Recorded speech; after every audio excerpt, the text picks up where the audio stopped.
बहुत पहले की बात, जब भगवान बुद्ध प्रवचन दिया करते थे। इन्हीं में से एक पिछले कई सालों से रोजाना उनके आश्रम में जाया करता था।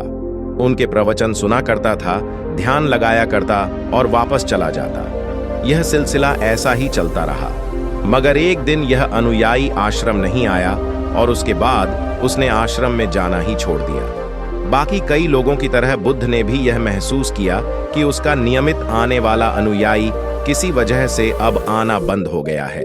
इस बात को कई दिन बीत गए। एक दिन बुद्ध अपनी भिक्षा मांगकर एक गांव के रास्ते से गुजर रहे थे। यह गांव दरअसल उसी अनुयायी का था जिसने अब आश्रम में आना छोड़ दिया था। बुद्ध उस अनुयायी के घर की तरफ चल दिए। जब उसके घर के पास पहुंचे तब वह अनुयायी अपने घर के आंगन में कुछ काम कर रहा था। बुद्ध को देखते ही वह उनके पास आया, उन्हें प्रणाम किया और उन्हें बैठने के लिए आंगन के चबूतरे पर चटाई बिछा दी। बुद्ध चटाई पर आराम से बैठ गए और अनुयायी से बात करने लगे। बुद्ध ने पहले उस अनुयायी के स्वास्थ्य के बारे में पूछा और फिर पूछा कि उसके परिवार में सब कुशल मंगल तो है ना। अनुयायी ने कहा कि सब कुछ ठीक है, कोई भी अस्वस्थ नहीं है। बुद्ध ने उससे आगे पूछा, अगर सब ठीक है तो तुमने आश्रम में आना क्यों छोड़ दिया? अब अनुयायी ने थोड़ा सा शर्मिंदा होते हुए कहा, गुरुजी मैं क्या करता, मेरे पास पहनने के लिए सिर्फ एक ही जोड़ी कपड़ा है और वह भी अब जगह जगह से फट चुका है, उसमें कई जगह छेद हो गए हैं। अब आप ही बताइए, ऐसी हालत में मैं इतने सारे लोगों के सामने कैसे आता?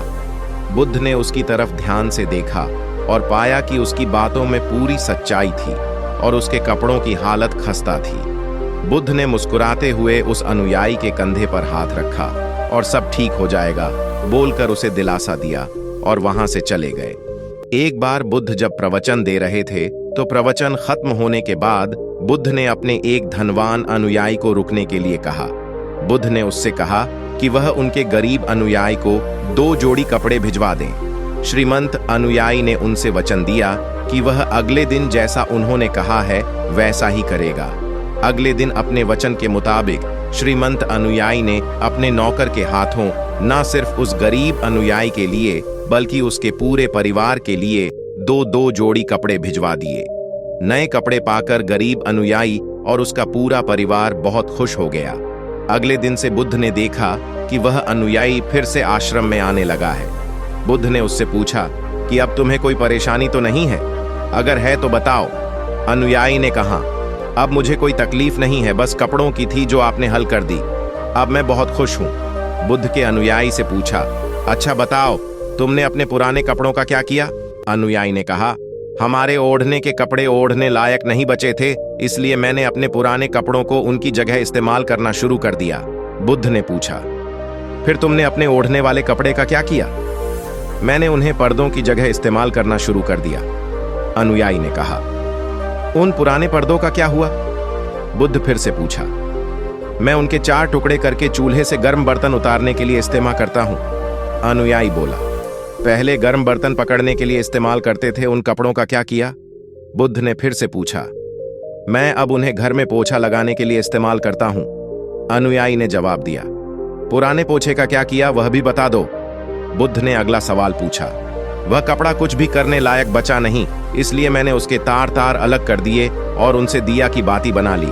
इन्हीं बत्तियों में से एक बाती आज इस आश्रम में भी मैंने जलाई है, उसी की रोशनी में हम बैठे हैं। भगवान बुद्ध अनुयायी के जवाबों से बहुत खुश हुए। उन्हें इस बात का काफी संतोष हुआ कि उनका अनुयायी किसी भी वस्तु को अच्छी तरह से इस्तेमाल करता है और हर वस्तु की कद्र करता है। दोस्तों, इस कहानी को उन लोगों तक जरूर पहुंचाए जो उन्हें आसानी से मोलने वाली वस्तुओं की कद्र नहीं करते और जरूरत से के ज्यादा लेते हैं, फिर बिना अच्छे से इस्तेमाल किए वेस्ट करते हैं या फेंक देते हैं।